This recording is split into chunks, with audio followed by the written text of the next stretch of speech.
Kung mananahimik, ilalabas ko ang lahat ng katotohanan. May resibo, may ebidensya, at may pangalan. Para sa bawat Pilipino, alam ko na buo ang galit ninyo sa akin ngayon. Nauunawaan ko rin kung bakit, lalo na at malaki ang halagang nakataya. Pero bago kayo humusga, hayaan ninyong ipaliwanag ko ang buong katotohanan. Matagal akong hindi nagsalita dahil may direktang utos sa akin. Huwag nang bumalik ng Pilipinas at manahimik na lamang. Umalis ako noong July 19, 2025 para sa aking medical check-up. Nakaplanong bumalik pagkatapos ng SONA ni Pangulo. Pero habang papauwi na ako, tinawagan ako ni dating Speaker Martin Romualdez at sinabihan, "Stay out of the country. You will be well taken care of as instructed by the President." Noon naniniwala pa ako sa kanila, kaya't hindi ako bumalik. Tumikom ang aking bibig, sumunod ako, pero ang hindi ko alam, ang ibig pala nilang sabihin sa aalagaan ka namin ay gagamitin ako bilang panakipbutas sa kanilang kampanya laban sa korupsyon. Ginawa nila akong poster boy ng kanilang sariling kasinungalingan. Ngayon, hindi na ako mananahimik, ilalabas ko ang lahat ng katotohanan. May resibo, may ebidensya, at may pangalan. Nagsimula ito nung tumawag si Sekmina Pangandaman sa akin nung nag-umpisa ang BICAM process last year, 2024. Ang sabi niya, katatapos lang ng meeting nila ni Pangulo at may instructions na mag-insert o magpasok ng 100 billion worth of projects sa BICAM. At sinabi pa ni Sekmina, you can confirm with Yusek Adrian Bersamin dahil magkasama sila sa meeting ni Pangulong BBM noong araw na yon. Tinawagan ko po agad si Yusek Adrian Bersamin at tinanong ko kung may instruction nga ba ang Pangulo na magpasok ng 100 billion during their meeting. Ang sabi niya ay totoo nga po. Right after our conversation, tinawagan ko po si dating Speaker Martin Romualdez at nireport ko ang instructions ng Presidente to insert the 100 billion projects.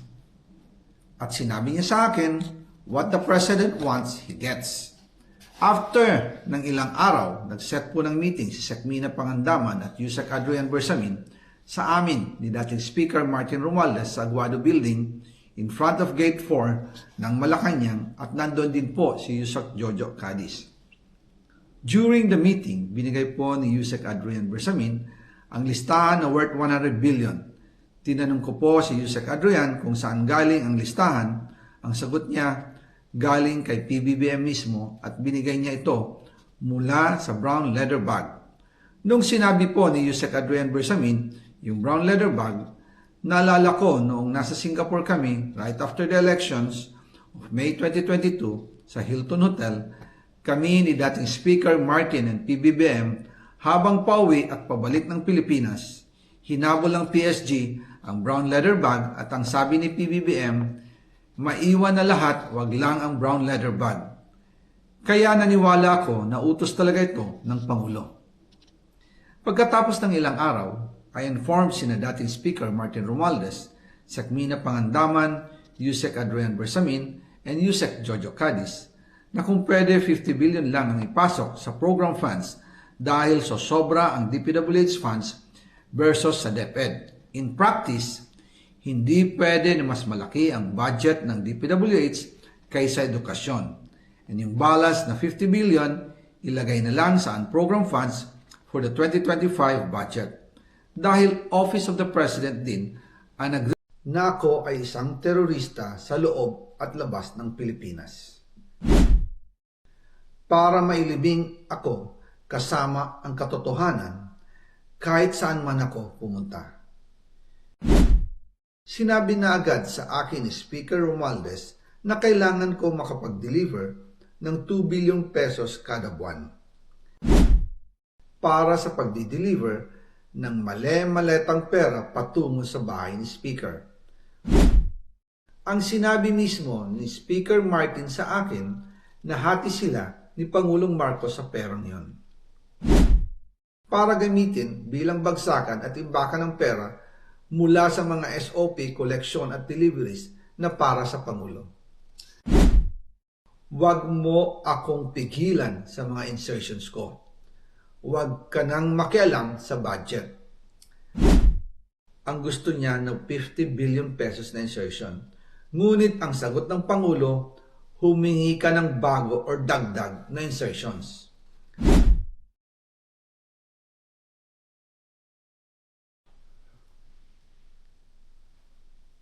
Magandang araw po sa inyong lahat. Bago ko ipagpatuloy ang aking paliwanag, nais ko munang magpasalamat sa inyo. Maraming salamat sa inyong bukas na isipan, sa inyong pasensya, at sa pagtanggap ninyo sa mga impormasyong aking ibinabahagi. Alam kong hindi madali ang mga paksang ito. Mabibigat at mahirap tanggapin. Hindi po ako makauwi dahil malaki ang banta sa buhay ko. Ngayon naman ay meron kaming natanggap na balita. Papalabasin ng administrasyon na ako ay isang terorista sa loob at labas ng Pilipinas. Para mailibing ako kasama ang katotohanan kahit saan man ako pumunta. Pero mahalagang malaman ng taong bayan ang katotohanan. Muli, taos-puso akong nagpapasalamat sa inyong pakikinig. Una po sa lahat, sinasabi ng ICI at ni Henry Alcantara na 21 billion pesos daw ang napunta sa akin. Hindi po totoo yun. Wala akong natanggap na ganyang halaga. Ang totoo, mula 2022 hanggang 2025, ang kabuuang pera na dumaan sa akin para ibigay kay Pangulong Bongbong Marcos at kay dating Speaker Martin Romualdez ay umabot sa 56 billion pesos at hiwalay pa dyan ang sinabi mismo ni Speaker Martin sa akin na hati sila ni Pangulong Marcos sa perang yon.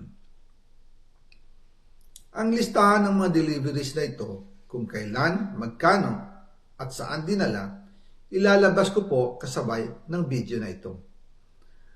Noong November 2024, habang nasa proseso kami ng pagtatalakay ng budget, nakipag-meeting sa amin ni Speaker Martin si Yusek Jojo Cadiz. Sabi niya, masama raw ang loob ni Pangulong Marcos, wala raw siyang natatanggap na remittance. At dahil laging napapagalitan si Speaker Martin ng Pangulo mula Setyembre hanggang November, inutusan niya ako na mag-deliver ng 1 billion pesos para kay BBM. Ayon pa kay Yusek Jojo, nang ipaalam niya ito sa Pangulo, ang utos sa kanya ng Pangulo ay mag-ingat at siguraduhin si Yusek Jojo lang ang maghahatid. Ang instruction po sa akin ni dating Speaker Martin Romualdez ay dalhin sa number 30 Tamarind Street, South Forbes Park at ibigay kay Yusek Jojo Cadiz dahil ito raw ang drop-off point na malapit sa bahay ng Pangulo. Sinabi rin po sa akin Speaker Martin Romualdez na si PBBM ang nag-utos sa kanya na bilhin ang bahay sa number 30 Tamarind Street para gamitin bilang bagsakan at imbakan ng pera mula sa mga SOP, koleksyon at deliveries na para sa Pangulo. Noong December 2, 2024, personal kong i-deliver ang 200 million kay Yusek Jojo Cadiz sa number 30 Tamarind Street, South Forbes Park. Ayon sa kanya, dadalhin daw niya ito sa bahay ng Pangulo sa number 41 Nara Street, South Forbes Park. Kasunod nito, noong December 5, 2024, muli akong nag-deliver ng 800 million sa parehong address at Yusek Jojo Cadiz pa rin ang tumanggap. Sabi niya, iyon naman ay dadalhin sa bagong bahay ng Pangulo sa South Forbes Park. Sa kabuuan, 1 billion pesos ang personal kong naihatid. Ako mismo ang nagbigay ng pera, kasama ang aking driver at mga tauhan. At lahat ito ay base sa direktang utos ni Speaker Martin Romualdez. At yan po nabuo ang kabuuang halagang 56 billion na ipinadala mula 2022 hanggang 2025. Pero kahit na na-deliver na ang 1 billion pesos para kay Pangulong Marcos at kahit na naisama na rin sa 2025 budget ang 100 billion pesos insertion sa pamamagitan ng BICAM Committee, ayon mismo sa utos ng Pangulo, nagagalit pa rin daw si BBM.